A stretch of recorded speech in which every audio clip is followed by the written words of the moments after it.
অধিকাংশ মানুষের জীবন ধ্বংস হয়ে গেছে, অথচ তারা জানেই না কে টেনেছিল তাদের এই অন্ধকারে। আমি আজ কথা বলবো ইবলিশের দ্বিতীয় সন্তান আউরের ব্যাপারে, কারণ হয়তো এই মুহূর্তেই আউর আপনার ঘাড়ে নিঃশ্বাস ফেলছে। প্রাচীন কিতাব এবং বড় বড় আলেমদের মতে এই আউর জিনের একমাত্র কাজ হল মানুষকে জিনা, ব্যভিচার আর নোংরা সম্পর্কের দিকে ঠেলে দেওয়া। সে সরাসরি কাউকে আক্রমণ করে না, বরং মানুষের মনে কামনার আগুন ধরিয়ে দেয়। কিন্তু ২০২২ সালে বাংলাদেশে ঘটে যাওয়া একটি ঘটনা আমাদের রাতের ঘুম হারাম করে দিয়েছিল, যখন ১৯ বছরের এক ধনী পরিবারের মেয়ে সারা, ছদ্মনাম, সারার পরিবার লজ্জায় কাউকে মুখ দেখাতে পারছিল না। মেয়েটি ঘরের পুরুষাত্মীয়, এমনকি কাজের ছেলের সাথেও জোরপূর্বক অনৈতিক সম্পর্ক করতে চাইত। শেষে তাকে একটি অন্ধকার ঘরে বন্দি করে রাখা হতো, কারণ সে শরীরে কাপড় রাখতে চাইত না। ডাক্তাররা বলছিলেন মানসিক রোগ, কিন্তু কোনো ওষুধই কাজ করছিল না। পরিবারের কান্না আর মেয়েটির চিৎকার সব মিলিয়ে বাড়িটি যেন নরক হয়ে উঠেছিল।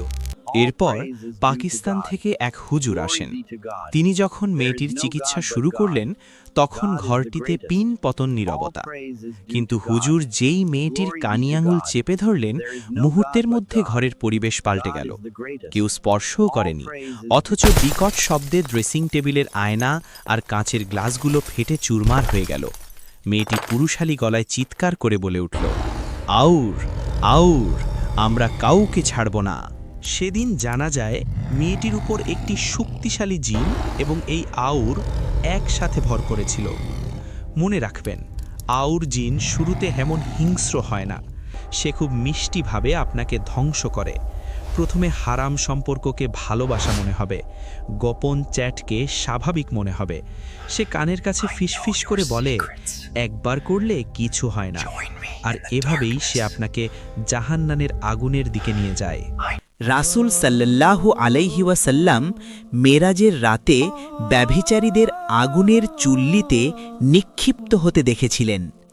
তাই সময় থাকতে সাবধান হন, নিজের দৃষ্টিকে হেফাজত করুন। এই ভিডিওটি শেয়ার করে অন্তত একজনকে সতর্ক করুন। হয়তো আপনার শেয়ারটি কারো জীবন বাঁচাবে। আর জিন ও শয়তানের এই প্ররোচনা থেকে বাঁচার শক্তিশালী আমলগুলো যদি জানতে চান, তবে কমেন্টে লিখুন আমল চাই। আমি রিপ্লাইয়ে আমল পৌঁছে দেব ইনশাআল্লাহ।